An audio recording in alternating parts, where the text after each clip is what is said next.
आमचा YouTube channel तयार करण्यामागचा उद्देश म्हणजे विद्यार्थ्यांचे शैक्षणिक उपक्रम त्यांच्या पालकांची माजी विद्यार्थ्यांपर्यंत पोहोचवणे असून विद्यार्थ्यांच्या साहित्य, कला, क्रीडा, सांस्कृतिक क्षेत्रातील सुप्त कलागुणांना वाव देणे आहे. परिवर्तनवादी महापुरुषाची जयंती, पुण्यतिथी व महापरिनिर्वाण दिनानिमित्त विद्यार्थ्यांमध्ये वक्तृत्व स्पर्धेचे आयोजन करून समाधीतपणा निर्माण करणे, विविध सांस्कृतिक कार्यक्रमाचे आयोजन करणे हाच आमचा उद्देश असेल. हार्टफुलनेस ध्यान केंद्र यांच्या संयुक्त विद्यमाने आंतरराष्ट्रीय योगा दिन दिनांक 21 जून 2025 रोजी NN पालीवाला कॉलेजमध्ये संपन्न करण्यात आला. कार्यक्रमाला प्रमुख पाहुणे उपस्थित होते. ज्युनियर कॉलेजचे उपप्राचार्य श्री BK महाजन सर यांच्या अध्यक्षतेखाली पार पडला. या कार्यक्रमाची प्रस्तावना त्यांनीच पार पडली.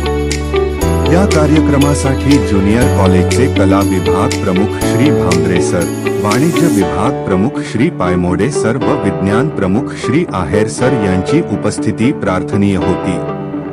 कार्यक्रमाचे सूत्रसंचालन श्री रणदिवे सर यांनी केले असून चित्रीकरण श्री अक्षय कुळे सर यांनी केले आहे.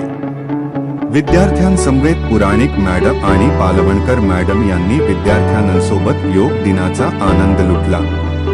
मान्यवरांना गुलाब, पुष्प आणि शाल श्रीफळ देऊन त्यांना सन्मानित करण्यात आले. या कार्यक्रमासाठी ज्युनियर कॉलेजच्या त्यांचा मोलाचा सहभाग होता. या योग दिनानिमित्त ज्युनियर कॉलेजचे प्राध्यापक व प्राध्यापिका वर्गही उपस्थित होता. 11वा आंतरराष्ट्रीय योग दिन एक पृथ्वी एक आरोग्यासाठी योग या संकल्पनेसह साजरा केला जात आहे, जो वैयक्तिक आरोग्य आणि ग्रहांचे आरोग्य अविभाज्यपणे जोडलेले आहेत या महत्त्वाच्या सत्याचे प्रतिध्वनी करतो. योग शरीराला बळकटी देतो, मन शांत करतो आणि दैनंदिन जीवनात जागरूकता आणि जबाबदारीची भावना वाढवतो. ही जागरूकता एखाद्याला निरोगी आणि अधिक शाश्वत जीवनशैली निवडण्याची परवानगी देते.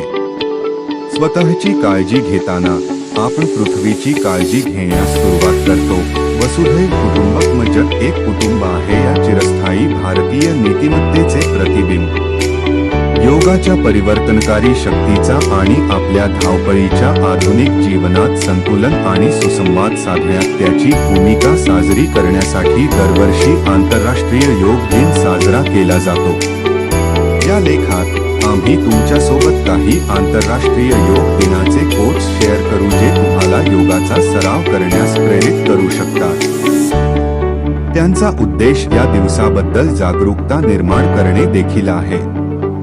या ब्लॉगमध्ये या दिवसाचा इतिहास, तो भारतात आणि परदेशात कसा साजरा केला जातो, त्याचे महत्त्व आणि बरेच काही याबद्दल देखील चर्चा केली जाईल.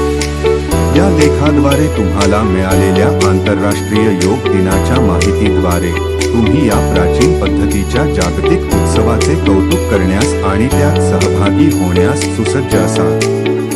योगामुळे शारीरिक हालचाल, मानसिक स्पष्टता आणि आध्यात्मिक संतुलन एकत्र येऊन कल्याणाची खोल भावना निर्माण होते. योगामुळे शरीर, मन आणि आत्मा यांचे संयोजन केवळ आपले शारीरिक आरोग्य वाढवतेच असे नाही, तर आपल्या मनाला शांती देखील मिळते आणि आपल्याला आध्यात्मिकरित्या वाढण्यास मदत होते. आसनांमुळे आपण आपल्या शरीरात शक्ती, लवचिकता आणि संतुलन निर्माण करतो. प्राणायामामुळे आपण आपले मन शांत आणि केंद्रित करतो आणि ध्यानामुळे आपण आपल्या अंतर्मनाशी जोडतो, खोल सुसंवाद आणि समाधान मिळवतो. योग आपल्याला स्वतःमध्ये आणि आपल्या सभोवतालच्या जगाशी एकरूप होण्यास देखील मदत करतो. 21 जून रोजी साजरा केला जातो. योगामध्ये सहभागी होण्याचे शारीरिक, मानसिक आणि आध्यात्मिक फायदे सांगण्यासाठी दरवर्षी आंतरराष्ट्रीय योग दिन साजरा केला जातो. आपल्या दैनंदिन जीवनात योगाचा समावेश करण्याच्या अनेक फायद्यांबद्दल जगभरात जागरूकता निर्माण करणे हा या दिवसाचा उद्देश आहे. आंतरराष्ट्रीय योग दिन म्हणजे जीवनातील सुसंवाद स्वीकारण्याचे आवाहन आहे. तो आपल्याला चटईवर पाऊल ठेवण्यास, खोल श्वास घेण्यास आणि उद्देशाने हालचाल करण्यास आमंत्रित करतो, ज्यामुळे शरीर, मन आणि आत्म्याचा एक सुंदर प्रवाह निर्माण होतो. हा दिवस आपल्याला योगाच्या समृद्ध इतिहासाशी जोडण्यास प्रोत्साहित करतो.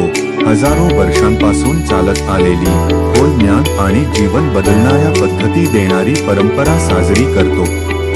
आंतरराष्ट्रीय योग दिनानिमित्त आपण योगाच्या केवळ शारीरिक बाजूचाच नव्हे तर त्याच्या तात्विक आणि आध्यात्मिक पैलूंचाही सन्मान करतो, जे आपल्याला संतुलन, सजगता आणि आंतरिक शांतीच्या जीवनाकडे मार्गदर्शन करतात. आपण ही प्राचीन परंपरा साजरी करतो, तिच्या मुळांचा आदर करतो आणि तिचे कालातीत फायदे घेतो. असे करून आपण स्वतःशी, एकमेकांशी आणि आपल्या सभोवतालच्या जगाशी चांगल्या सुसंवादात जगण्याचे ध्येय ठेवतो.